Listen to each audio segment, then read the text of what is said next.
22ನೇ ಕವನ.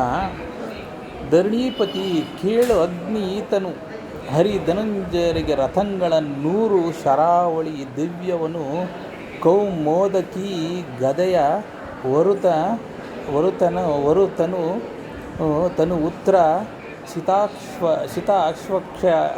ಅಶ್ವಕ್ಷಯ ಶರನಿಷಂಗಾದಿಗಳನ್ನಿವರು ಅಬ್ಬರಿಸಿದರು, ಹರುಷದಲ್ಲಿ ನೆನೆದರು ನಯನವಾರಿಯಲಿ.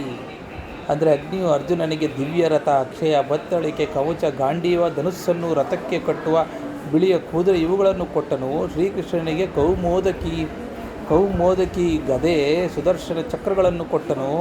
ಕಪಿಧ್ವಜ, ಗರುಡ ಧ್ವಜಗಳನ್ನು ಕೊಟ್ಟನು. ಹೂಡಿದರು ರಥವೆರಡನಿವರು ಸಗಾಳದಲ್ಲಿ, ಕಪಿ ಗರುಡ ಸಿಂಧವ ಜೋಡಿಸಿದರೆದುರು ನಗುತ್ತ ಧನುಂಜಯ ಅಚ್ಯುತರು. ಮೂಡಿಗೆಯ ಮೊನೆಗಣಿಗಳಿಗೆ ಕೈ ನೀಡಿ ಬೊಬ್ಬಿರಿದರು, ದಿಗಂತವ ನೀಡಿರುವುದು ಅಬ್ಬರಣೆ ಬಿರುದುದು ಧರಣಿ ದಾಳಿಯಲಿ. ಅಂದರೆ ಕೃಷ್ಣಾರ್ಜುನರಿಬ್ಬರು ದಿವ್ಯ ರಥಗಳನ್ನೇರಿ ಗರುಡ ಕಪಿ ಧ್ವಜಗಳನ್ನು ರಥದ ಮೇಲೆ ಕಟ್ಟಿದರು. ಬತ್ತಳಿಕೆಯ ಬಾಣಗಳಿಗೆ ಕೈಯಿಟ್ಟು ಗರ್ಜಿಸಿದರು. ಗರ್ಜನೆಯ ಅಬ್ಬರವು ಎಲ್ಲೆಡೆ ತುಂಬಿ ಇವರ ದಾಳಿಯು ಅಬ್ಬರಕ್ಕೆ ಭೂಮಿ ಬಿರಿಯಿತು.